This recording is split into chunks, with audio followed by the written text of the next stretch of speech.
everybody. Welcome to ABA Inside Track, the podcast that's like reading in your car, but safer. I'm your host, Robert Perry Cruz, and with me as always are my fabulous co-hosts.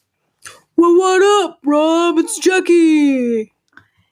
Oh, wow. And it's me, Diana. That one didn't fly. Lovable friend Jackie works better. You sounded like you're... I liked it, yeah. Some sort of like 70s animated show. I was. With that, I thought you were being a shock jock. Oh, I was trying to be like Yogi Bear, but I guess it didn't. Hey. I think it works. Yeah, use that voice from now on. Yeah, just only use that voice. And I'll be like, boo, boo, woo, woo. That's your catchphrase. There you go. I've been waiting for 9 years. For 9 years to get a catchphrase. Oh boy, but this is not a show about how to voice act and how to come up with great catchphrases. This is a show about behavior analysis and behavior analytic research, where every week we pick a topic and we discuss research articles related to that topic at length. And sometimes we are very fortunate to have a special guest join us on a topic because it is a topic that has so many meta contingencies involved, it could not be covered by only 3 people. So we have a ringer, we have an expert. We are joined by Dr. Noor Syed. Noor, thank you so much for coming on the show to talk to us about, well, we're going to talk about meta contingencies as one thing, but related to creating sustainable changes in equitable practices. So thank you so much for joining us. Thank you so much for having me. It's such a pleasure to be here. And I'm excited to chat, excited to kind of talk all these things over with you. And I loved the intro. So much appreciated. And Thank nice to you. See you guys. Sometimes people leave us reviews on iTunes saying, please stop with your goofery. I loved the goofery. Okay. But you got to find your people.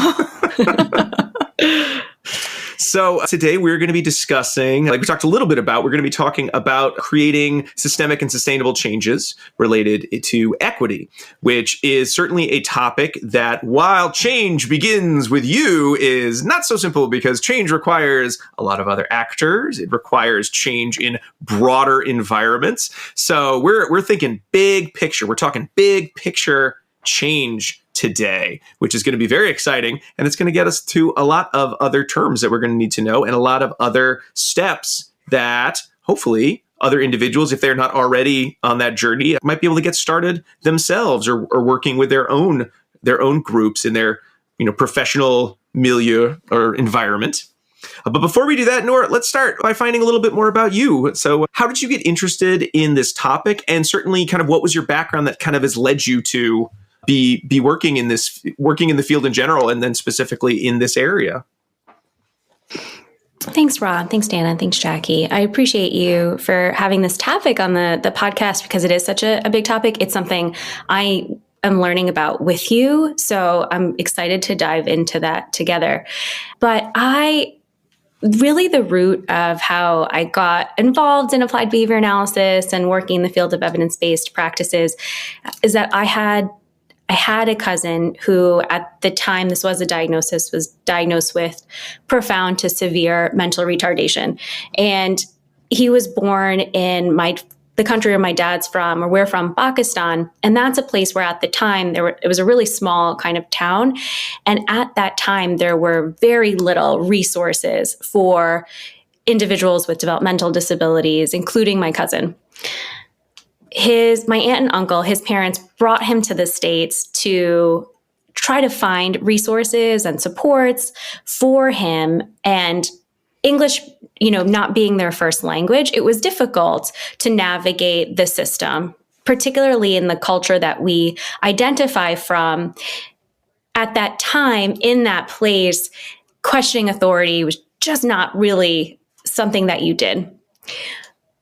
So my aunt and uncle ended up enrolling my cousin in a experimental procedure at a highly reputable hospital, not really having the opportunity to ask very many questions, not really having the opportunity to understand what was being said to them and really question it. They weren't empowered with that knowledge.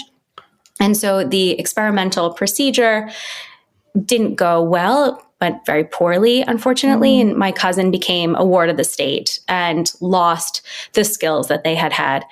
And I know, and that's a hard, awful. Forgive me, everybody. That's a hard story to start off with, but that's the story that brought you here. It's just so heartbreaking to hear that being an outcome ever. But yeah, for sure. Yeah, no, absolutely. And it was super heartbreaking for all of us. But at that time, at that time, as we were going through it, and as I really started to go through schooling, I thought, wouldn't it have been amazing if my family had knowledge of evidence-based practices, that the evidence-based practices were culturally responsive, that there were checks for understanding for them, that they had a translator, all of these things that didn't occur at that time. And it was, it's important to note that it was some time ago that this happened. I was young, and the field has certainly changed in Pakistan, in the States. So it's not to say that this is necessarily what's occurring, but it sparked in me a strong desire to, however I can, even if it's one person, just giving folks that knowledge and trying to change, figuring out if there are ways that we can change systems and policies towards equity for the clients that we support, the learners we support, and their families. And so that was, what really got me interested here. I found the Applied Behavior Analysis program at Binghamton University, was really fortunate to find the ABA program, Teachers College, and then have had the true honor and privilege to be involved in different aspects of behavior analysis, developing an autism clinic, kind of doing TA, DS, direct support professional work to, administrative work. And I just have felt really lucky to be able to do those things. And so that has brought me here. Excellent. So, I say excellent. It was a very tragic thing that happened to your family. So none of that was certainly excellent. But the fact that it has led you to have a certain understanding on your journey is always, interesting to hear about that background.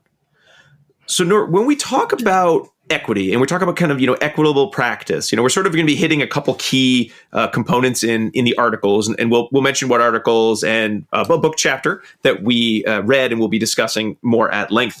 But just sort of in general, have you found, as you've been doing sort of research and looking at how other fields have been tackling this important issue, that behavior analysis has anything, extra to give, or are we behind the eight ball in terms of tackling issues related to equity? How do we compare to other fields in terms of, our own journeys? Super. Yeah, that's a super interesting question. So I appreciate y'all for asking it. And I want to say I think the situation itself we might not describe it as excellent. I agree with you, right? It's taking the best that we can of every situation and trying to use it for growth. And that's exciting, right? That is something that, our instructional history has shaped who we are today. And so while I'm so sad that happened, I'm thankful that we were able to grow and learn from it. So I think that excellent was apt there for sure.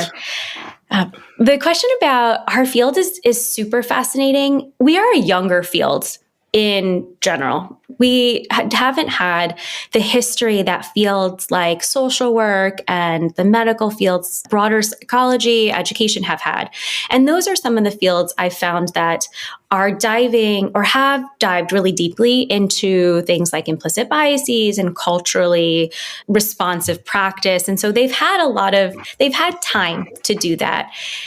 We are in a place in which I always think of a colleague of ours, Dr. Mary Jane Weiss. She said something once that I just think about all the time.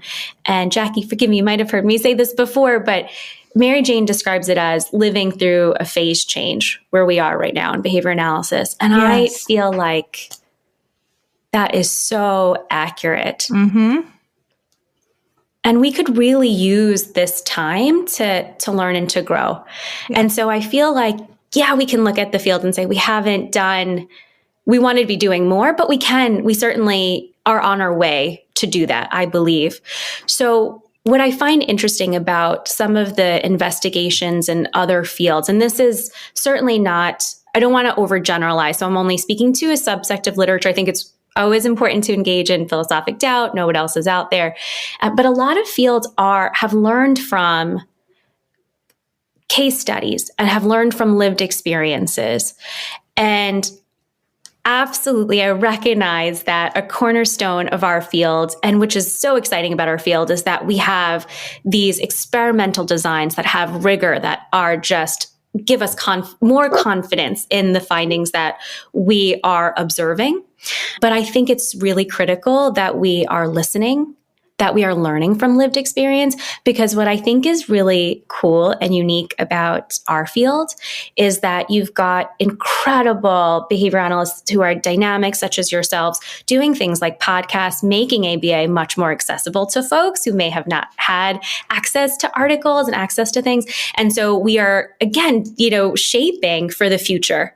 And we can start to take these lived experience, I believe, as we listen, as we learn. I think we can begin to conceptualize how we can engage in empirical investigations.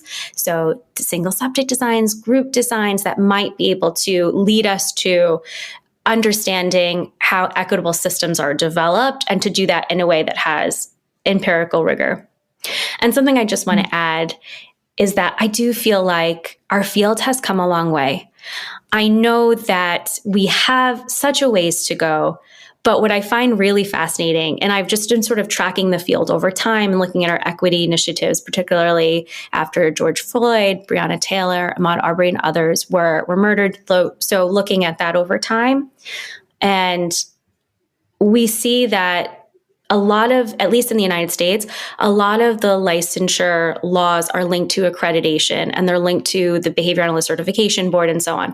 Now, those organizations are requiring coursework in cultural responsivity and equity and so on.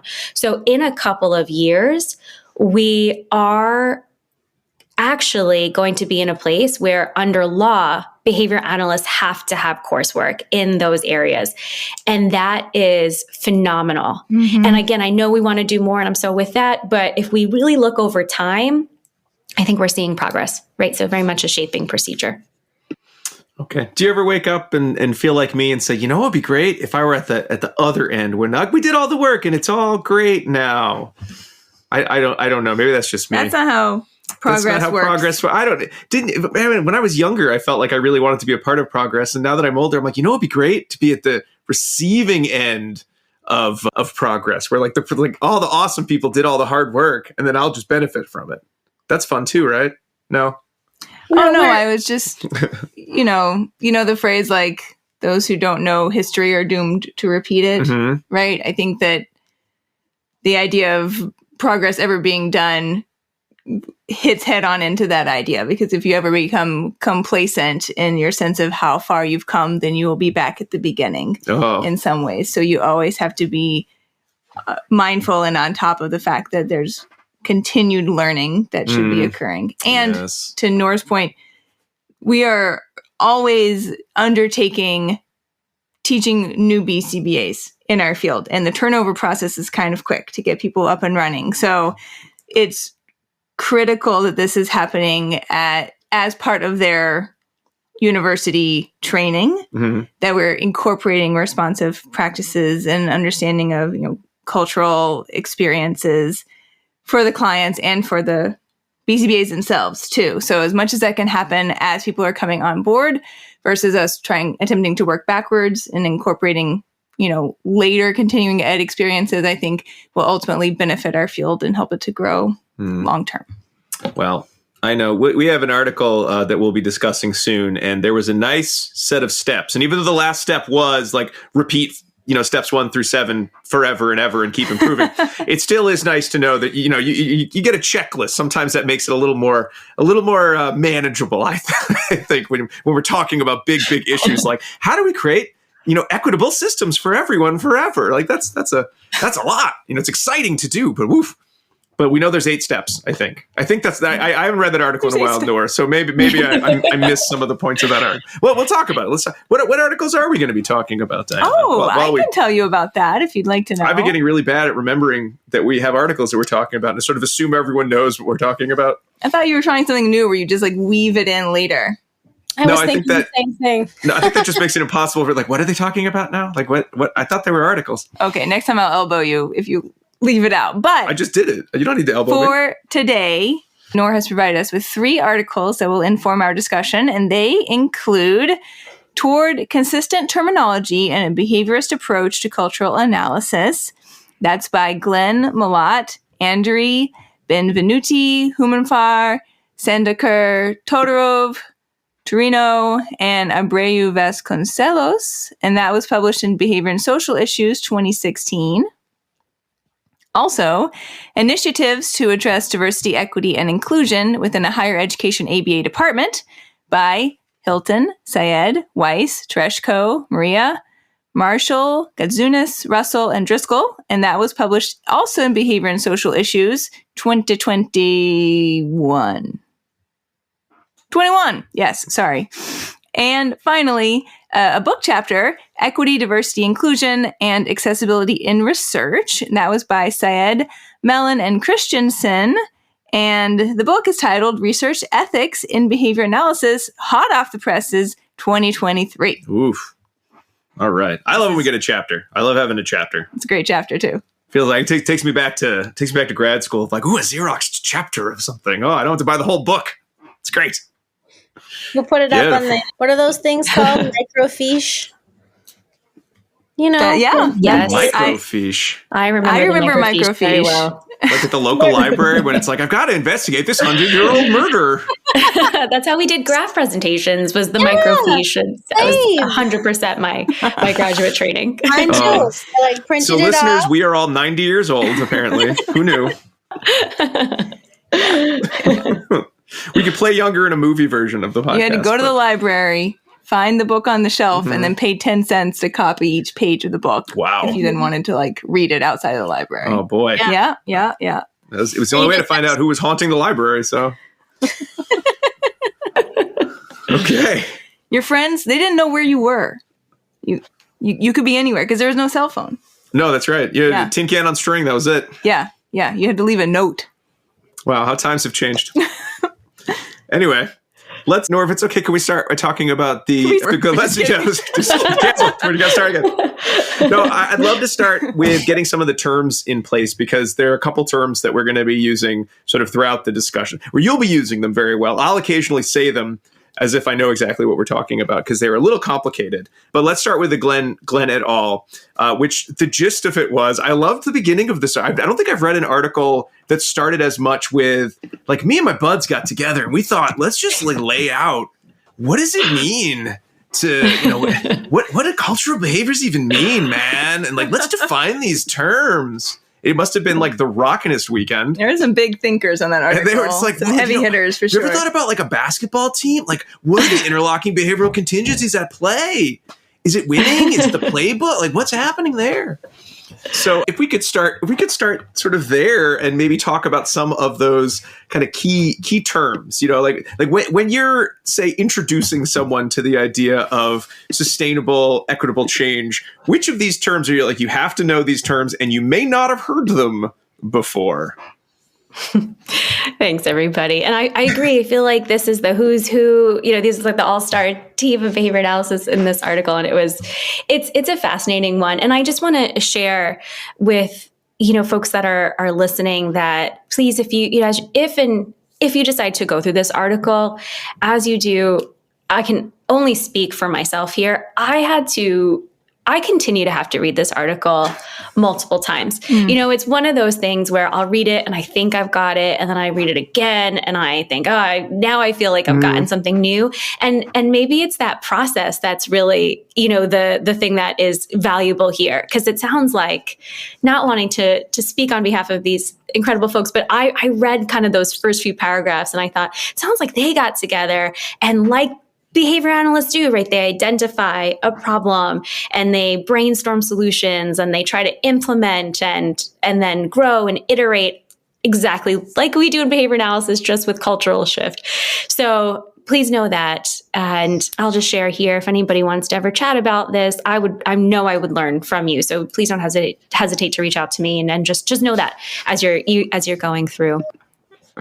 But Oh no, I was going to say, no, I appreciate your sharing your own journey with your own, because it is one that as I read it, it was yes, and then I put it down and I went back to take notes on it later. I said, I don't remember what any of this, let me try again. It's like when it's in front of you, it's so concrete, it makes such perfect sense.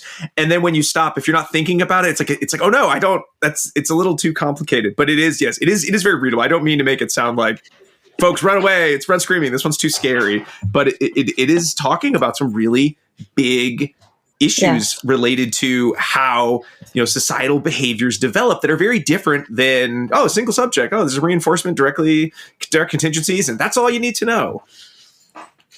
Yeah, absolutely. And I feel like, Diana, something you said before, I just want to say it resonated with me in general, but also resonated with me with this article.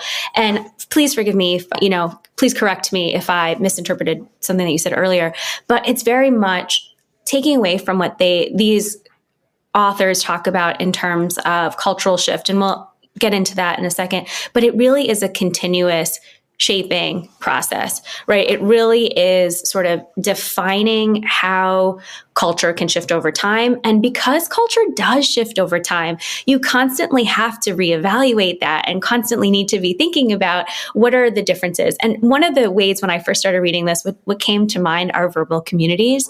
And I feel like I'm really going to age myself here. The microfiche probably did it, so I think we're good. But when emojis were invented, don't worry. So I remember when emojis were invented for our phones and all those things, and you can have full blown conversations using emojis. And while that kind of sounds, to me, as I say it, I think, oh, no, you sound kind of silly. But I think about Skinner's verbal behavior and how verbal communities change and shape over time. And I feel like that's definitely what, and Dr. Glenn, colleagues, if you're hearing this and you're like, that is not at all what I meant, please feel free to just let me know. But that's what I took from this reading. And Rob, to your question, some of the concepts that just stick out to me are this idea, first and foremost, of a cultural shift. And I'm gonna phrase it this. Y'all, if this sounds bad, this is not Dr. Glenn and colleagues. This is my paraphrasing, my trying to use the language, the colloquial language. So I take full responsibility for that. But when I read about cultural shift and cultural transmission, honestly, what I take from it, and then I'll kind of link it back to this idea of meta contingencies and aggregate products, but it's that there's a history of reinforcement and punishment that we all experience, and that shapes our instructional history. And in terms of what's culturally appropriate or what's part of tradition, what becomes really, who we are when we think about culture, that also changes and shifts over time. And in what we know in behavioral analysis, or what we believe in behavioral analysis, and I hope that's not a bold statement, but it's that, we are shaped by our reinforcement and punishment contingencies. And I think that's what I think of when I think of how culture changes. And this is not at all so folks, please feel free to stop me. This is not at all to be, kind of political or religious or anything. But if you look at the way, let's say, politics in different parts of the world have changed over time, maybe even religion, what's been acceptable or not acceptable 100 years ago, 50 years ago to today. And when I say acceptable, I certainly, please, everyone listening, please know I don't mean at all to pigeonhole you or to say that religion is a monolith. It is absolutely in no way, shape, or form that. But just sort of what we think about, Dana, again, I was thinking about what you were talking about before, that critical mass or a critical minority that becomes part of this change. So social influence theory, which has really done a lot of investigations in systems change in different fields, which is cool. For example, like how do you get students to stop bullying other students? Well, one study that I thought was fascinating outside of behavior analysis trained what they identified as a critical mass or critical minority of students to be peer mentors and to educate against bullying. And while this is one district, right, so we don't want to overgeneralize, what they found was that by training students to educate others, they started to build a sustainable shift where bullying began to decrease over time. And so just looking at that critical mass and critical minority is what I feel caused it, or what I believe in reading from this, again, responsibility fully mine, is that culture begins to shift and cultural behavioral lineage begins to move over time. And with meta contingencies, and I'm going to pause after this, in a meta contingency, the behavior of those with whom we interact shapes our learning history. So I am sincerely grateful to you, Jackie, Diana, Rob, for having me here, for having these difficult discussions. If you're listening to this, thank you for even giving me that 5 minutes of your time or 30 seconds of your time. I'm endlessly grateful. And just being present in these moments reinforces the behavior of talking about cultural shift, talking about cultural responsivity. And then the more folks that do that, the more aggregate products are created. So it's really that interaction between us that starts to sort of shape our learning history. And then when enough folks are engaging in these conversations, then you start to have broader contingencies, like a meta contingency in which we're all moving towards a goal of equity, even though we know that goal looks different, culture looks different for folks, but collectively we're moving forward. And I don't want to, again, forgive the redundancy, I don't want to overgeneralize, but I look at our policy shifts. And like we just talked about, the law is actually changing. So folks, if you're listening to this and you're thinking like, I haven't done enough, being here, talking about it, right? Speaking of being old, this was not part of my graduate coursework whatsoever. And now it's in graduate coursework. So you guys, you are making a difference and we're actually seeing it. We're seeing it in the law. We're seeing it in the literature. We're seeing it in these podcasts. And so that's a shift over time. And for our listeners who may be newer to the podcast and a meta contingency might be a newer word for them, can you kind of break that down a little bit and explain exactly what that means for them? Yeah, absolutely. Thanks, Jackie. And I will, again, do my best for this. And please feel free to kind of clarify or, whatever needs to kind of improve. But I understand meta contingencies to be the interaction between different contingencies and learning histories that come together to create sort of a broader framework. And so hopefully clarifying that or providing a little bit more detail. When I think about Doug Greer's work in the Learn Unit, and bias here, I was raised there. So I really learned about the Learn Unit even before, don't tell anybody, before I heard about discrete trial training, we heard about the Learn Unit. And with the Learn Unit, what Doug and his colleagues are really pushing forth is the idea that behavior does not occur in a vacuum. So if I were here and you weren't, I probably wouldn't continue talking. And that's generally just not a behavior that I would do because I don't find that reinforcing. And there's no one here, or there's no one here to reinforce that behavior. Be like, but practice listening. Doesn't matter. But practicing in the mirror, if you do that, everybody, that's good. That's good. You can please do that because it can help with confidence, according to research. But so you're being here, nodding and kind of, reinforcing my behavior, like maybe this makes kind of sense, will increase the likelihood that I'll talk about this, spout about this, pontificate about this in the future.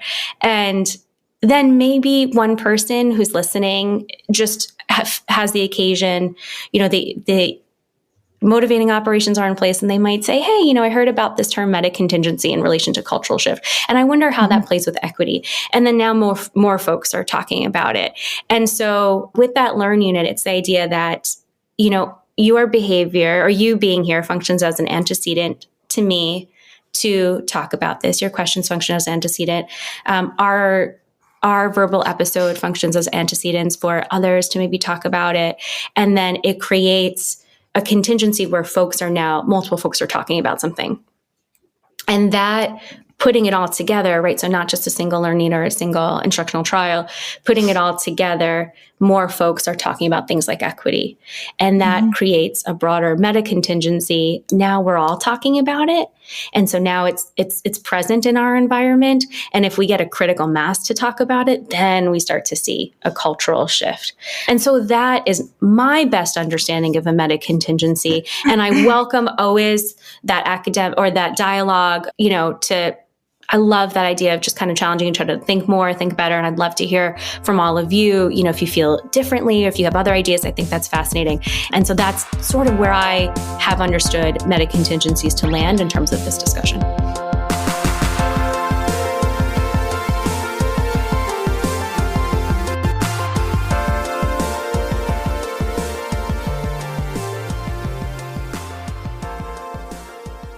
you want to be a BCBA? Sure, we all do.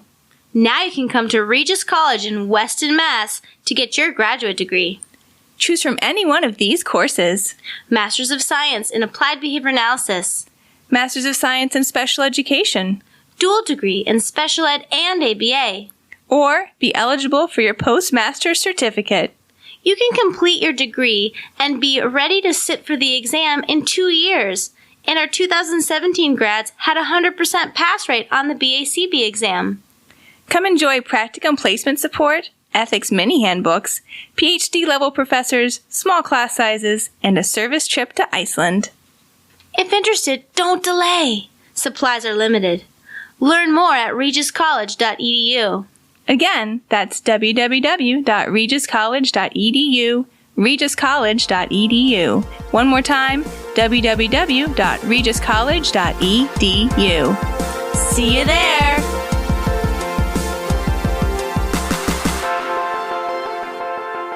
Hey, everybody. Sorry for interrupting our conversation, but I wanted to remind you that ABA Inside Track is ACE and QABA approved. And by listening to our show, you're able to earn learning credits. In this case, because we were able to get Dr. Syed to stay a little bit longer with us to talk about this very important issue for 1.5 learning credits. All you need to do is finish listening to the episode, then go to our website, abainsidetrack.com, or click the link in your podcast player and enter in some information, including the 2 secret code words that Dr. Syed has created for us. And the first of those is Dietrich, Detrich,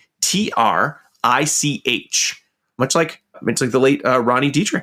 Well, I'll spell that one more time. Detrich. All right, let's head back to our interview with Dr. Syed.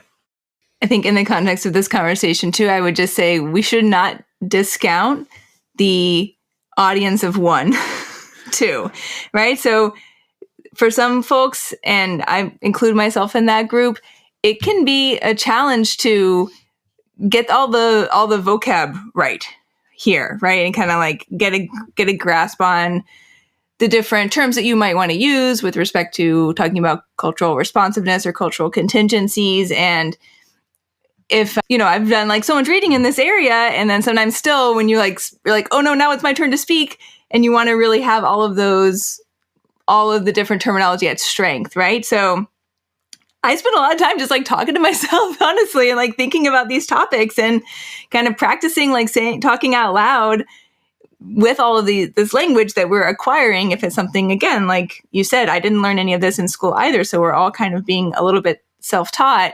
And so don't be afraid to like spend some time with that on your own, and then be ready to bring it to small communities and then bigger communities. And that's how things grow, like you're saying, right? Like then we're all able to kind of join in those discussions together. And I can say as a professor, this is something that, we talk about in class, and my students over the years have become more and more ready to be able to engage in these types of conversations because they're getting it from multiple places. So they're not coming to class never having heard about the idea of cultural humility or cultural responsiveness or neurodiversity, for example, before, right? So it's all right, swimming out there within the context of our field, and people are hearing about it from different places, which then allows us to dive in more deeply and more readily into these conversations because people have sort of had more time to personally practice with them and think about some of these types of topics. That's beautifully said, Diana. Thank you. Oh, yeah, good. I'm in total I'm in total agreement with you. And I just learned so much from what you said. And you're absolutely right. The audience of 1 is powerful and can build that. I just colloquially, you said it so articulately so well, but just builds that confidence. And I also love the idea too of practicing using the colloquial language, right? We know that I found I've learned the best with trying to marry the verbal behavior of the science with the colloquial language. And I believe I've learned the most in that way. And I think you put that so well. So thank you. Oh, thanks. Well, let's kind of, as we continue the discussion, I think it'll be helpful to look at sort of some of the ways, Noor, that you've been publishing on the subject and working on the subject so that you can then publish to describe what you did. But certainly looking at sustainable equity in the context of research, and then certainly sustainable equity in the context of graduate programs or collegiate programs. Maybe we can start with research first, just because that's how I ordered it on the sheet. But so when we sort of talk about that idea of like we need to change or we shift our meta contingencies, it's lots of little steps. It's lots of these kind of interlocking behavioral contingencies that we're able to sort of shift over time through the actions of a number of individuals. And as those reinforcers change, we sort of change the culture. Then we start seeing, the value of different reinforcers, reinforcing different types of behavior, and that leads over time to the new forms of behavior. It was sort of my general, very colloquially described understanding of the overall process. So when you were thinking about that in terms of your chapter, with your co-authors talking about, well, what can we do related to, say, research in, research ethics and research in terms of equity of research, what were kind of some of the key areas that you really wanted to focus on, saying like, if these change, we should see a shift into that kind of equitable lane. If they don't, it's going to be individuals maybe doing equitable research and a lot of people just doing business as usual. Kind of what were those big key pieces you wanted your readers to be mindful of for that chapter? Thanks, Rob. That's an awesome question. Equity in research, I think certainly, and I always want to give this caveat for everything we're talking about, but it's so multifaceted, and there probably wouldn't be one or two or even three ways that we could say this would be a perfect or the way to flip a switch. And now we're creating equity in research. But I think it's important to consider systemic issues and how we can begin to identify where systemically there have been challenges in research and how we can grow over time and change those systems. Again, just thinking about everything that the three of you, as I listen to you chat, I'm just learning so much. And it's really considering that how do we put behaviors in place? How do we change policies that we can conceivably not have the same conversation in 20 years, right? Maybe an evolving form of the conversation, but not the exact same one, which helps, really we start to see sustainability. And there are quite a few ways that my colleagues and I, the absolutely incredible Dr. Mellon and Sarah Christensen, who just were being in a space with them was so incredible, and thinking about how we can create equity along with the editors and others in the text. And one thing that comes to mind, just one, is Dr. Malaika Pritchett's work in colonialism and applied behavior analysis research. And Dr. Pritchett is just brilliant and phenomenal. And I loved this study that she did that really looked at, how research has been conducted over time. And again, yeah, I'm going to repeat it so many times. I'm sorry, but all mistakes are my own. So please know that. But what I took in brief from Dr. Pritchett's work is that a lot of the research that at least some of the research that we have done, we want to consider whether that research has been what other fields have talked about is so incredibly important, and really is community and participatory based or informed, right? So I feel like if we implement a study, and again, I'm speaking only on behalf of myself, but if I implement an investigation or study and I think, oh, this worked, like that's fabulous, that's great, but it doesn't actually benefit the person that has given me their time, their energy, their presence to be part of this. And it's not even something that they wanted. I want to just do a lot of reflection in whether this is on the right track, right? And if this isn't on the right track, how do we engage in research behaviors towards community-based and participatory informed work. And I think Dr. Pritchett's investigation, as I read that, just, there's some things that you read or that you conversations you have and they stick with you. And that has really, really stuck with me. So just a couple of areas that I think of, and then I'm happy to pause because I'd love to hear your thoughts.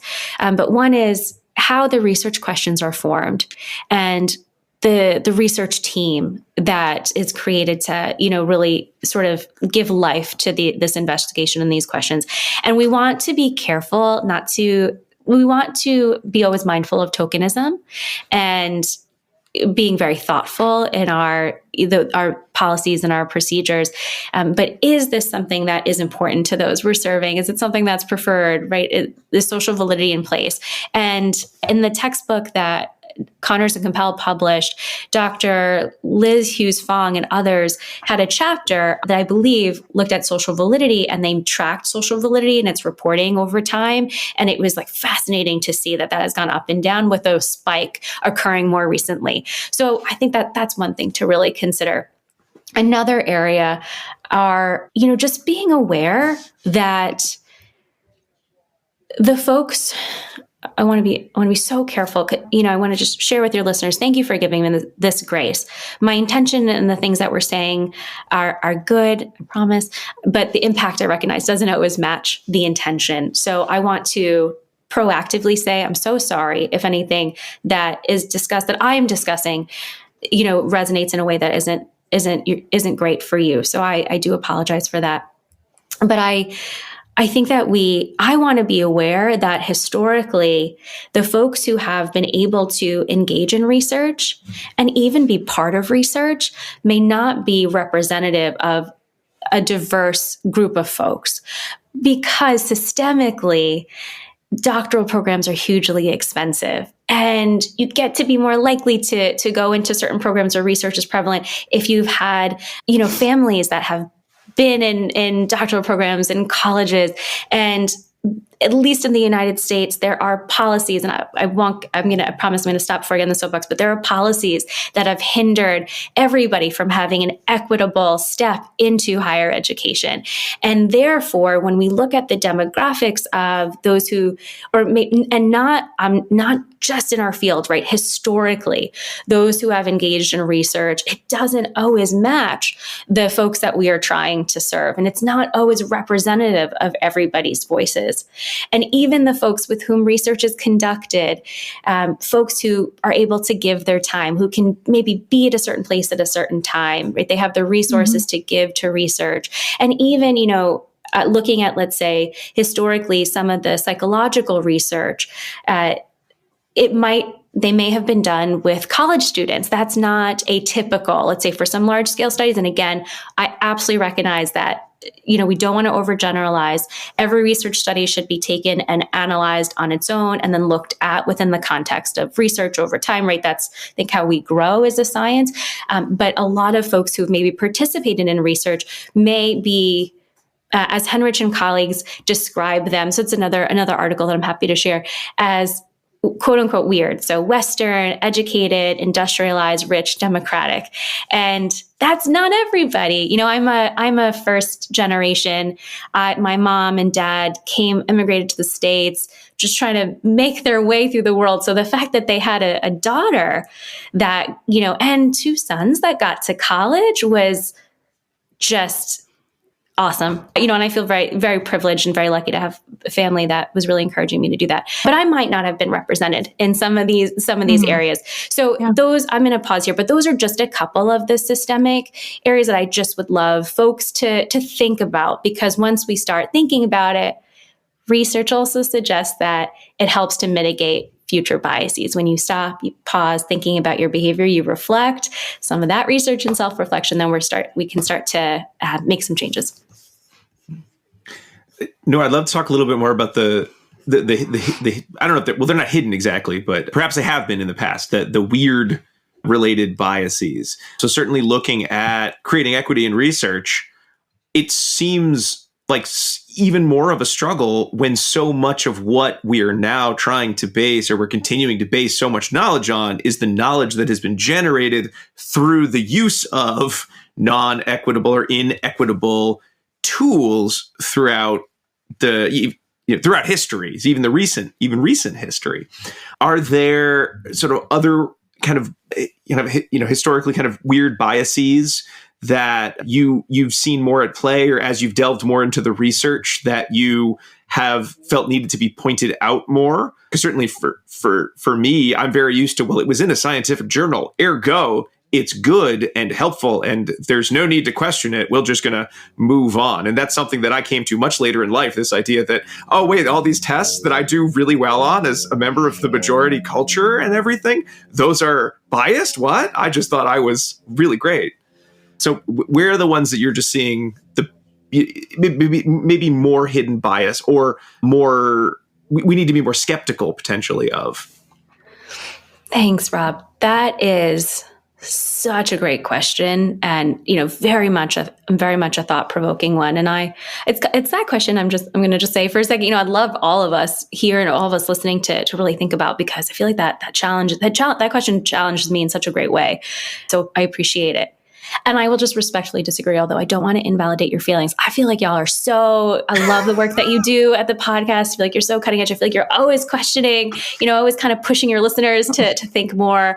I'm just going to put a plug in, everybody. Like I assign this podcast to my students, and I'm honored to be, have students at a graduate program, and they love it. They're like, I love APA. So please keep doing what you're doing. Oh, thank you. Thank you so much. It's a great question. And one of the first things that came to mind, knowing that there are likely very, very many, is I will say, I do think about our research in applied behavior analysis. And quite frankly, I think about its applicability to other cultures. And I feel like I want to say that potentially something that folks talk about a lot, and almost I always need to kind of reflect about it and think about it, because I don't want to become sort of indifferent to how important this is. And Jackie, I saw you were nodding before, so be like, you and I kind of chatted about this in October. And so one of the experiences that I've just really been truly, truly honored and privileged to have is that in some of the roles that I have had, been able to work with folks from different parts of the world, and hearing from them about what the top priorities are for those that they support, and hearing from the learners that we support, the caregivers, I just was hugely humbled and continued to be every single time, learning from these incredible folks who are just determined to make a difference, but maybe not having the resources we have. If you're listening in the States or in other places where there's more resources, that we need to reprioritize maybe what we're targeting and supporting, because it has to be a cultural fit. And then it's possible, please know I definitely don't want to just knock the work that's been done. I think that the work has been done, continues to help us grow. We are a science. Every science has evolved over time. The Tuskegee experiments actually occurred in the medical field. The experiments in Willowbrook actually occurred in the medical field. I'm going to say, I don't want to use too strong of a word, but I think those were highly, at the very least, highly, highly, highly problematic, at the very least. But we've learned and grown over time. Those fields have learned and grown over time. So I know we are doing that too. But I would love us to think about whether the interventions that we consider evidence-based are indeed such in different cultures. One of my favorite articles, or one of my favorite reads, has been the article in 2014 that was published by Dr. Slocum, Dr. Dietrich was part of that, and others on what is evidence-based practice. And just one part of that reading that really stuck with me is that evidence-based practice means that the practices have to be a contextual fit. And if they're not a contextual fit, now this is my paraphrasing, is that really, something that we can say is truly evidence-based. And so long long answer to your question. My apologies. Was like think about the applicability of the work that we do in other areas, especially if folks have not been part of the process in creating the research question, the interventions, analyzing the data, et cetera. Then we just need to really consider if it is and how we can engage in research to analyze whether or not these are applicable. And then I promise I'll stop after this, but also thinking about the systemic inequities in research across countries, because there are so many. For example, we require an IRB to complete the IRB training, which is so important. Was the equivalent. I was working on a study with folks in Saudi and one in a study with a close colleague in Kenya, and it was the equivalent to 1 month's salary in Kenya, which is very difficult. So what we were able to do was get the IRB to give them that training for free. And there are some great trainings that exist that IRBs are increasingly accepting that are free. So there are inequities there, and we have to be aware of that as well and how we can change some systems. When we sort of think about the research publishing or the interest, and there was actually I was just listening to a Freakonomics episodes on the incentives in research and the incentives in publication. And so it dovetails a little bit into our conversation today. Are there sort of like the big system changes that you might suggest or that you have suggested I know some of them you did suggest in your writing that could really push more equitable practices? So certainly, I thought of, all right, Kimber, if I thought of this, or I'm sure you mentioned it in the book, and then I just wrote it as a question, and I can't remember where it incepted from. But the idea of like our peer review groups as being something of, hey, I don't like your article, not because it's a bad article, but because you didn't talk about sort of where this idea came from, how the community that you are purporting to support was included in the discussion. And if you can't do that, I don't think it's going to be value publishing. And again, not for the purpose of punishing individuals who might not have been able to do that or to do that, but to make sure that everyone is thinking about who are your participants. So, I mean, are there areas where like, if this changed, I bet we'd see more equity and it would be maintained because again, we'd have those contingencies in place. Like, where would you see those big changes needing to come from? Certainly us as individuals are one thing, but again, as individuals, we are also at the mercy of a lot of other contingencies that may not reward our goals towards equity. That's a great question.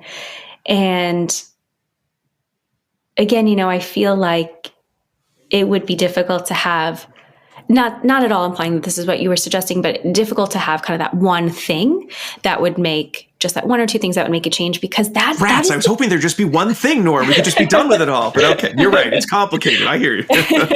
But that's the thing with systems change, right? Systems change takes so many different contingencies to interlock, and really considering sustainability, iterating, changing over time, and recognizing that cultural shift is hard, and you need people to be aligned. You need, the system and people within the system to be aligned. But I love that question. And I just appreciate, I was thinking as you were talking that I love the way this challenges that it doesn't stray away from maybe potentially controversial topics, because, this is a topic I think that can be, at least for me, can be tough. But one area that, not saying that this change would cause everything to be different, but is I think the way we are looking at quality indicators for graduate programs, potentially. And I just want to recognize that there's a lot happening right now with accreditation and all those things. And my intention is not to undermine that or knock it at all. There were just a series of papers and that looked at, quality indicators in graduate programs, and there were responses, and that got me thinking that if we and academia can support this, right? And there's other papers in our field that have looked at what are the contingencies that maintain our publishing behavior, and are those contingencies at times artificial? And if we move forward, let's say with a publish or perish mentality, which in the United States tenure track system, I really, I know you've got listeners all over the world, and we don't want to overgeneralize, so I'm only going to speak to this one system. in some institutions, it is kind of a public, quote unquote, publish or perish mentality. And it can create an establishing operation, a contingency in which folks, I'm not saying that all this is everybody. I'm not saying all this is everybody, but folks might feel a significant pressure to publish certain types of studies, publish in certain places.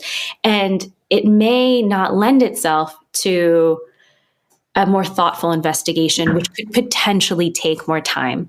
So, for example, in some of the incredible work that has been done in neurodiversity, as Diana was mentioning earlier, that's been done in autism in our field and also very much in other fields, uses a community-based practice where there are consultants from all walks of life, a research team from all walks of life, that data are analyzed in a certain way that, do you agree that this is what we're seeing? And certainly there are data that are objective, but they're like the things that are data that are interpretable. And how are you interpreting it as someone who identifies or who is autistic, who is a neurodivergent? And what are the themes that you're seeing?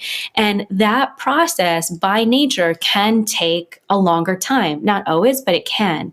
And so, in some other fields, especially over time, we saw that these incredible scientists may not have published 500 papers. I'm going to, just have this crazy number, but 500, 1,000 papers, but they've published a handful of things, a few things that they have felt really made a difference, right? And really had an impact. And subsequently, let's say a lot of them did. So I think we might want to consider those contingencies and systems. By we, I mean the systems, really need to think about those contingencies and think about what's maintaining our publishing behavior. And then Rob, you talked about the peer review process, and that got me really thinking about that editorial process. And then for folks who, may not have had this instructional history, this background, in many peer-reviewed in a lot of the peer-reviewed research, you have a manuscript is submitted and you have a couple of folks who read it and they give their thoughts, and then the guest editor will review, put it together, and make a recommendation. And I'm going to say it. I'm just going to say this is my opinion only, but there can be a lot of bias in that process, right? Like you said, Rob, if you don't agree with what the person is saying, you have the power to recommend that it not move forward. And that's why things like, things like this podcast are so important, right? Because it just gives folks an opportunity to speak and to share. But also in that peer review process, maybe what I think would be really cool is if we start to normalize and say, I identify as allistic, I identify as brown, I identify as Muslim, I identify as neurodivergent, I identify in these ways. And when I read this, I'm coming with this background, with this history, and then arguably this bias, which let's say maybe bias is not good or bad, it just is, right? It exists. Right. Looking at psychological research, if we acknowledge that, we take that pause, research suggests, mitigate some of that bias. So I just, as an editor who is reading all of this and taking all, and just want you to know that this is my history. And I just want you to know my process. So when I'm reading through, I skim it and then I take some time away to really think about the messaging, and then I do it again. And then I comment. And then I think here, now I'm, I don't want to make anyone do these things, but sometimes when I look at a paper, I think, okay, so this is something I'm finding challenging, but I wonder if I'm finding it challenging because I have this history. And I don't know that it's my place to say, no, this paper shouldn't be published, because I don't know that I necessarily agree with this, but I just want to flag it. And I want you as the editor to know that this is how I'm feeling. And I'm not saying again that will change everything, but maybe that can start to mitigate some of the potential bias in peer review. And then special issues where we are featuring folks whose voices have historically not been featured. And I'll share that I've had just the absolute honor to collaborate with folks who have been not supportive of applied behavior analysis in terms of our work in, autism and the therapy, ABA's therapy for autism. And they've shared that they might use things like social media because it's accessible. And they might have heard the feedback. You need to publish, you need to get your words out there.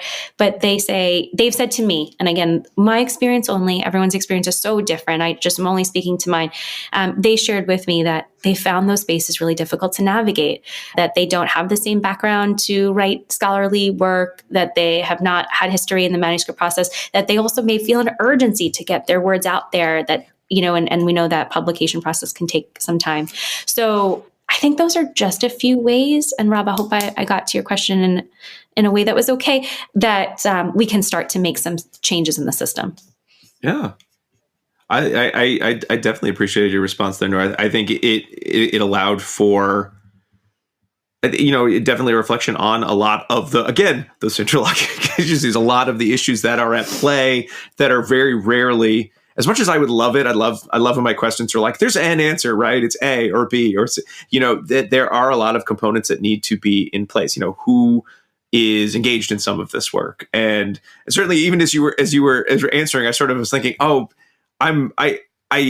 from my history, while it might be nice for the peer review process to use their power only for good, you bring up the point that, well, it's not that easy a shift because the peer review process is completed by individuals who may or may not have some of those values that we're speaking about when we're talking about sustainable, equitable change. I haven't submitted anything for peer review, so I'm not speaking about any one individual bad experience I had. I know you all have had your own experiences, and I'm sure they've all been great, and publication's just so simple and easy, and there's no bumps in the road. Process. Definitely a process.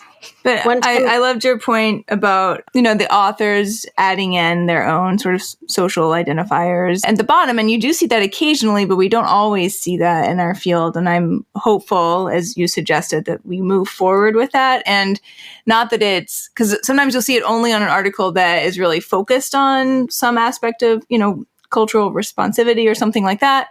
But really, it should always be there, because we are all coming from our own viewpoint and perspective, and you cannot, differentiate yourself from that perspective. And it is a fallacy, I think, that we have some type of scientific, pure scientific stance that we are approaching research from, that allows us to absolutely divorce ourselves from our own lived histories, because that's just not the case. We're all coming from somewhere, and there are so many decisions that occur in the process of research, and we are likely in drawing in our own biases into those decisions, sometimes unconsciously without realizing it. So owning that is critical to move forward with humility.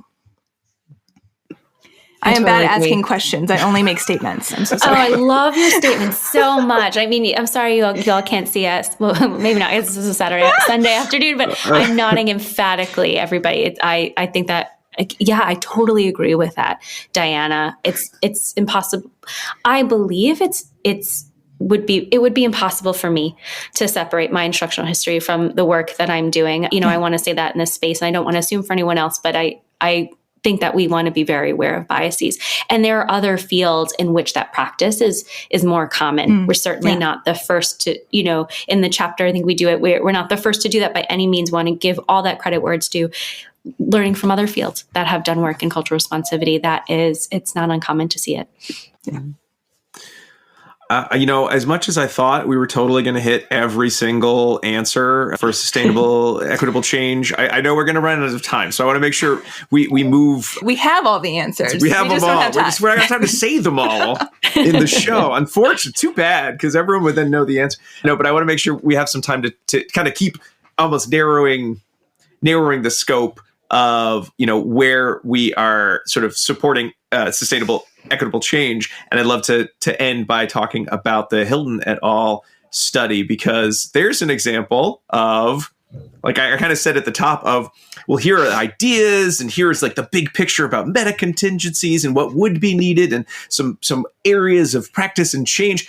And here's an example of, and then we did some things that actually related to creating a more equitable ABA program and here's how what we did, and here's how it worked, and here are the steps, and now you can try it at home and try to replicate it and such. So I would love to make sure that we give that article some time for discussion, because of all these topics, and this is the most concrete in that these are steps that were taken, and these were the results of those steps. So I know, Noor, that this project was sort of, done at Endicott. I know you're currently working, or you're going through a similar process right now at Empire State University to create an ABA program that has sustainable and more equitable practices as a part of it. So I would just kind of love to get the elevator pitch on where did this project kind of come from, and then what were some of the initial steps that needed to be taken? Thanks, Rob. I really appreciate the question and you sharing your thoughts. I will be honest and say the term elevator pitch evokes a state of being that I would tact as anxiety, because I've always tried to elevator pitch and I can never seem to do it succinctly. So just, give me a smoke signal, please, and I'll try to move forward.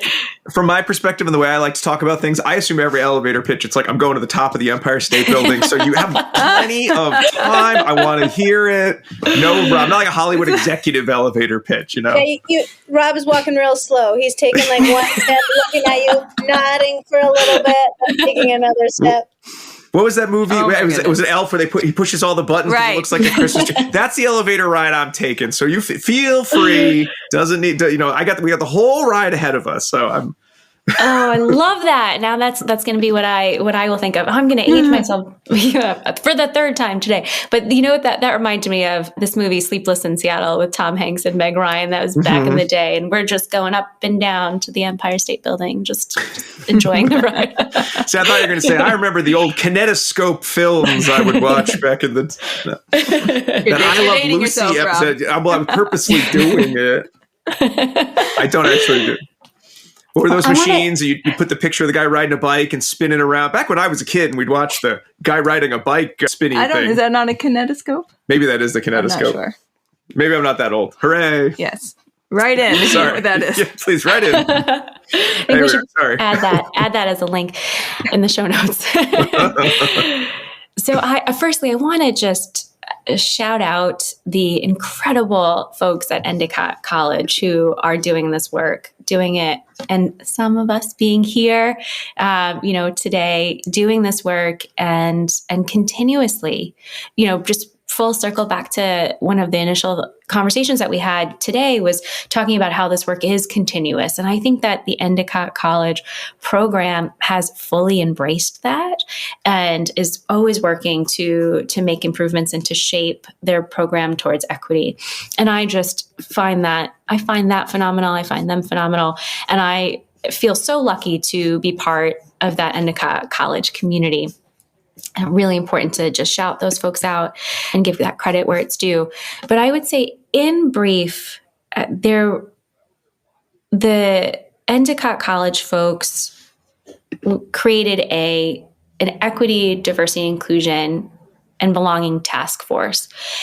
And that, I think, is so important because the emotional toll that this work can take, according to research outside the field of behavior analysis, can be really heavy and really high. And we are more likely, again, looking at research outside the field, to see burnout and compassion fatigue.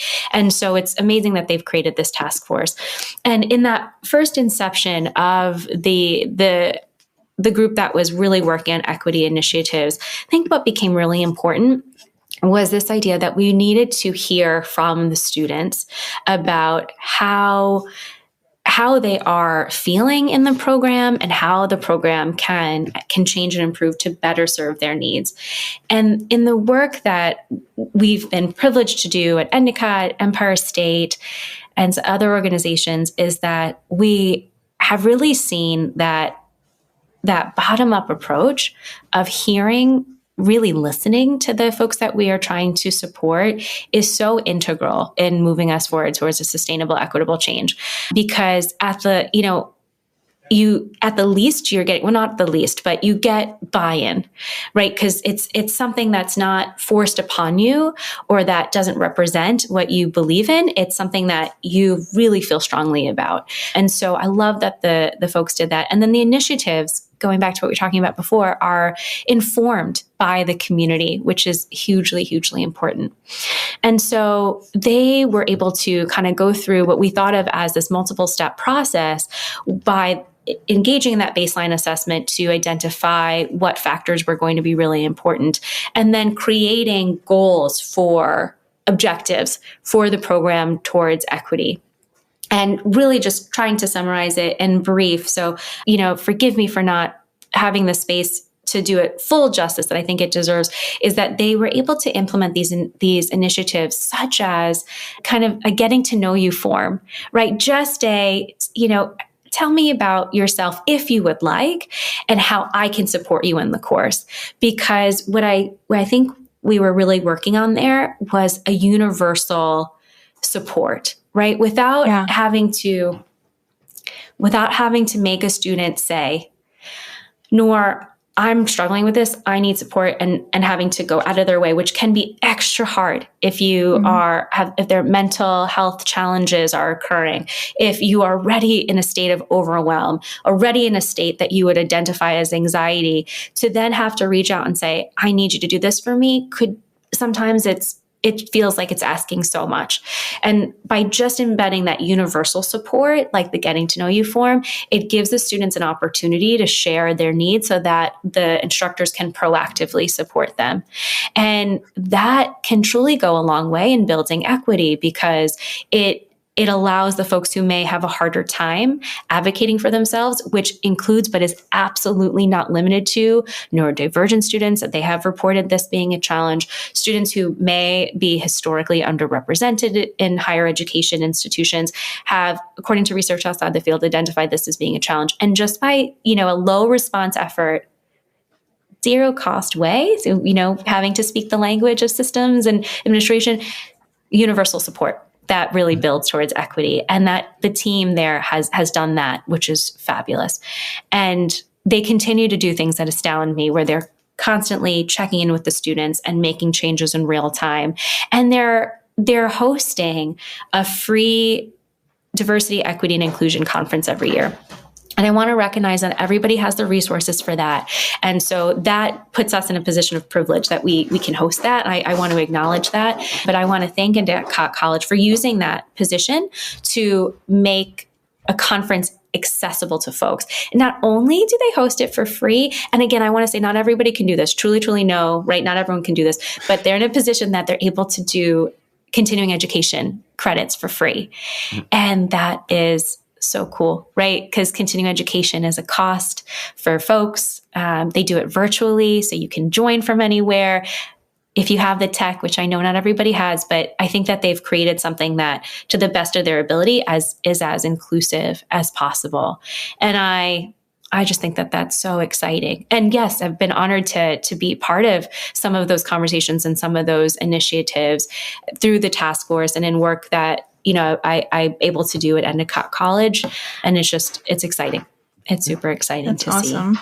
Yeah. Thank you. So, Noor, in terms of, really the importance of getting that feedback and having that kind of bidirectional communication with the students, making sure it was easy. Was there a fear, or were there steps taken to avoid any concern of, are the students just saying, hey, everything's great, Prof? Because, again, there's always a power dynamic. When your professor asks you for your feedback, there's always that fear. Do they really want my feedback? Or is this a trap? Or it's like a test? Or I'm missing something? And again, let's go back to talking about how old we all are.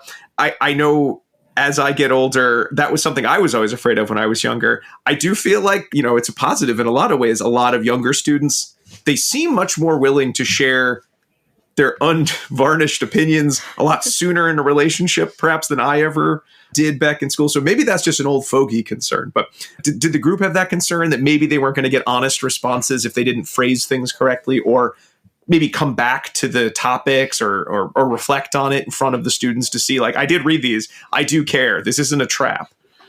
Yeah, that's such a good question. Rob, I wonder, and I'm going to say truly, please feel free to say no to this, but I wonder if I can sort of link that actually to some of the things that we've done at Empire State, which is piggybacks, or, I think hopefully dovetails rather with the Endicott College work. So thank you. I appreciate that. my response is I want to recognize that some of this can sound ideal. Some of this may be idealistic, may be out of reach for others, and just always acknowledging that and recognizing that I'm going to be using more colloquial language here. And I appreciate you always, kind of centering us too with the verbal behavior. But it's a great question. And I think that so something that we've done at Empire State. So Empire State, we've been fortunate to launch a master's in applied behavior analysis program in January 2022. And we had our first graduate December of last year and our first cohort graduating. And I think about the Endicott. Right. Yeah, no, right? Yeah. We made it. I think about the Endicott College's folks work in creating this environment. Because Rob, I think you're absolutely right. I don't want to call it anything, but I will say that in some of my experiences, I may not have always felt comfortable to tell someone that I'm struggling, right? Because will that be perceived as a weakness? And then will that affect my future success in this program? And I think what Endicott College does, and what I really hope we're doing at Empire State, is that we try to set the stage for success in terms of as soon as the students apply, they're presented with the mission and vision and the objectives of the program at Empire State. And we believe in compassion for our students, compassion for each other, but also, proactively, we're here to support you. And none of these things are required. You can also submit anonymously. In many cases, it just gives us a sense of where you are, but we are truly here to help support you to be successful. And the core tenets of the program are compassion, our empathy. And while that may, I feel like some might say, oh, that's lip service. I think in the way that it's not, because it's in the way that you're implementing those initiatives, right? Looking at the cost of textbooks can be really high and prohibitive. So Empire State, we look really meaningfully at all of our courses to see if the textbooks are affordable. And if there is a textbook we feel like is equally wonderful, but maybe a little bit more cost effective. If there are open access resources, I want to really shout out my colleague, Dr. Lauren Leshner-Allen, with whom I work in the ABA program. And she has been pushing it forward with getting all the textbooks that we assign in the library. So now courses are increasingly having, all the students have free access to the course material. And that was a low response effort. Although Lauren, if you're listening to this, thank you for emailing. Thank you for following up. So maybe a little bit of time on our part as coordinators, but now we've got courses with free access to materials. And that, I think, shows students that we really care, that we're really listening, and that it's okay if you can't afford certain things. We're going to try to make it work for you. It's okay if you're struggling, because we know what that's like, and we're going to do everything we can to help you be successful. So I don't know, Rob, I hope that starts to get at what you were saying. And then if I can just add to really quickly that Empire State, we're also working on building an autistic supportive college. And while that's huge initiative, one thing, to your point earlier, was that the very first year we recognized that we could not be the ones to say this is what the students need, because we identify as allistic or not autistic. And so we said, how can we learn from you? How can we hear from you? And so we did needs assessments, surveys, focus groups, interviews about what do you need to be successful as a student, what in the autistic communities and neurodivergent communities needs to grow, to be present in higher education. And what we heard overwhelmingly was that, we're always the ones asked to change. Is there a way that the culture and the system can change to be more supportive of us? And that was so powerful for me, so humbling, so powerful for me. And I think about what the folks are doing at Endicott College. And Rob, I think about your question, and it's by leading with a state of curiosity, you are creating an establishing operation for someone to say, this is what I need. And then we can take all of that information. It starts to be those aggregate products, those contingencies interlocked. And now we're creating a cultural shift, right? Where we're embedding universal supports rather than only those one-to-one supports, which end up being more cost efficient actually in the long run, according to research. So, Noor, another thing in terms of sort of like continuing on with that big picture and talking about that, sustainable equitable change. And certainly this was in the Hilton article and in some of the other pieces that we've been discussing tonight. When you are listening, when you are working to, as the people at least in that situation, being the people in power, and that you run the organization, right? You're in charge of the program. So you're listening, you're trying to develop those equitable practices, you're developing them based on the feedback from the community that you are looking to support, rather than from the ones that you read about somewhere as these are the times, or this is what research says, so therefore this is what I'm going to give you. There's certainly a goal in developing your ABA students to then continue these practices and share what they've learned about the process of creating equitable situations, creating, equitable practices. Is that something that you are then making part of your programming, or is that something that you're hoping is sort of a happy accident of, now that you've been able to sort of see people who have some, power in this situation, modeling those behaviors, we're sort of just hoping that it rubs off on you?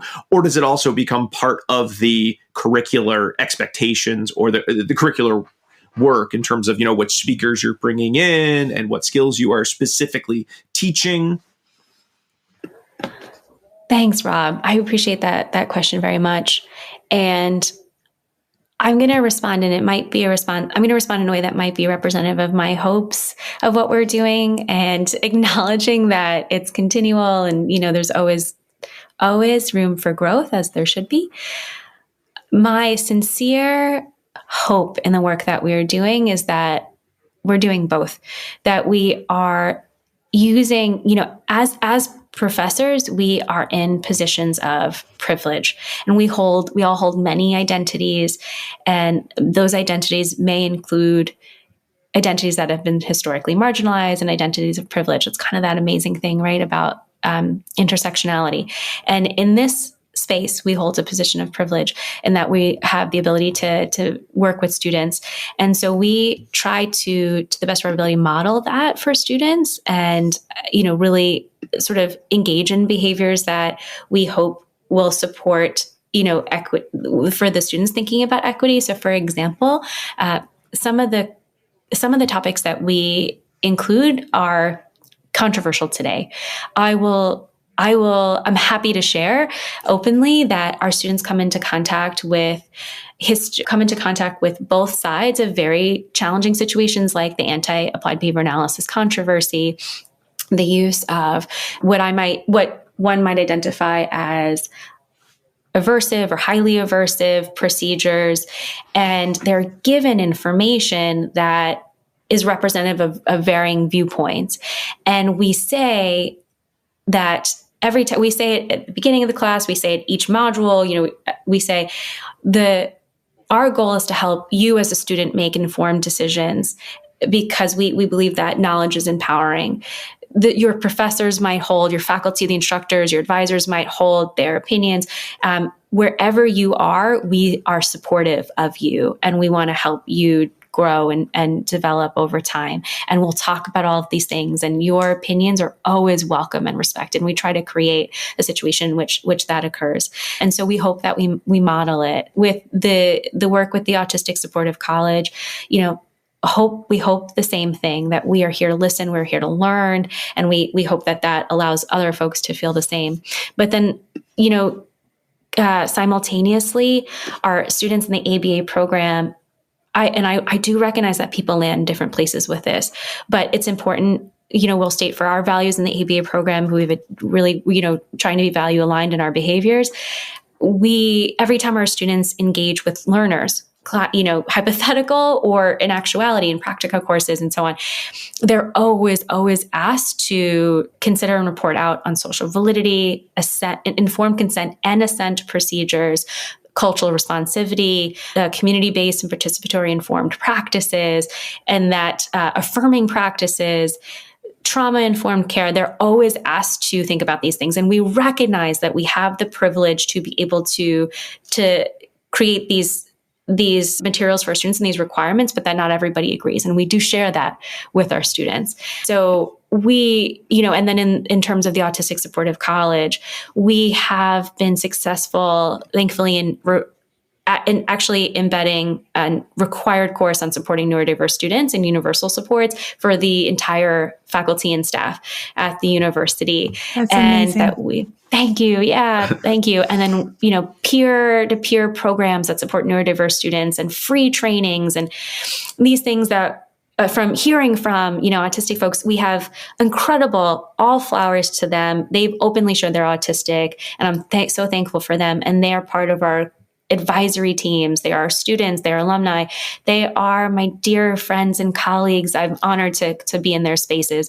And so I hope that we both model it, and I hope that we live it in the work that we're doing. And I hope too that we are putting in place systems. And I don't know, come back in a couple of years and see what's survived, but systems that will allow it to grow. Because what we are also saying at the same exact time to administration, and I want to say that the reason I bring it back to this is that to have something continue over time in a system, you've got to show the system that it can maintain, it can sustain, and it can be effective, it can be efficient, it can be affordable. That actually, when you implement these universal supports, you're capturing 80% of students. So when you commit to this, what we're going to see, we hope in the long term, is a return on our investment. And then actually you can put those resources into that you've been putting into the one-to-one rather than the universal supports into other areas, because then fewer students will need those, what we think of in sort of that tiered space, tier 2 and tier 3. Actually, you're going to need fewer supports, and it's going to be more cost effective. So really, that's fabulous. And we hope that we were able to chip away at that. Preach it. Yeah. So Nora, I know you have to run. We're keeping you longer than we said. Do you have time for a very brief dissemination station section? I'd be honored. Yeah, absolutely. Let's do it. All right. Jackie disappeared. Jackie just went offline. But I'm going to do my best to recreate the sound. Wow. I was close. I could tell the difference, but I've heard it a lot, so I understand. So I was originally going to end with sort of more of a question of this process of creating more equitable society, both in our research, in our programming, in society as a whole, as to whether this is something that will just suddenly wake up and have happened versus a shaping process. And I think from our discussion, I'm assuming it's going to, be the latter. While we might at some point realize we've been engaged in many of these steps for so long that it feels like it's just the life we've always lived. We hope at least that's where we are in some number of years. It's not going to be and then the equity switch flipped. It's going to be us taking steps as a field, as individuals, as members of various communities towards this goal. So rather than ask that question, because I kind of feel like I already got the answer of it, I'd love to just, thinking ahead and again, reflecting on how old we all are. That's been another theme of our show today. Looking back, we're at whatever that future is going to be, hopefully not too far in the future, where microfiche is still someone we kind of all totally can remember. It's not that far in the future. When you think about the steps that you yourself have taken or that you've supported with which all of your communities, professional community, personal communities, in creating more equitable practices, while I know there won't be one thing, and then one day I did blank, and that was the thing that created equity, I'm curious, what would you say might come to mind first of all of the steps that you have taken to support in creating and sustaining these equitable changes?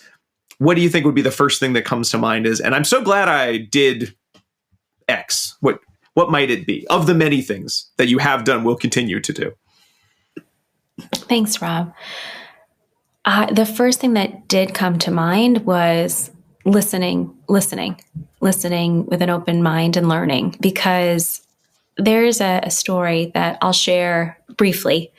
When the Autistic Supportive College first was announced, and it was announced that it was being overseen by a board-certified behavior analyst, we got there was pushback from the autistic community, and one autistic student was distraught, and without revealing anything about them, it was very hard to hear how upset they were. Just just having had the information that it's being overseen by a board certified behavior analyst, it was one of those situations that keep you up at night. You 3:00 in the morning, your heart feels like it's breaking because you just want to be there for somebody. You just want to create things that will help them, and you don't want to cause harm to someone.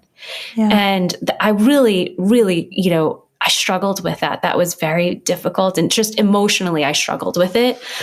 But ultimately, what I said, well, we power our choices, right? We know that behavior analysis, and the response I'm choosing to engage in, or the response that I think is right here, is to listen to them. And that conversation became one of very many in which I learned so much about ways I could grow as a person, but also ways that we can embed practices that might help us to grow. So that listening and learning and allowing myself to be open to that, be vulnerable, and recognizing that there are biases I hold, that my instructional history has shaped who I am today. And that just is. It's not good or bad. Again, it just is. And that's something that I'm thankful to have had the opportunity to learn from and grow from. And I think about that. And while that, I'll be honest and say that was hugely painful, right? You never want to hear that who you are as a person is causing harm to somebody else. Whether or not they knew me, it was causing them harm. I just wanted to listen. I just wanted to learn. And I thank them for giving me that space, and I'm hugely grateful for it.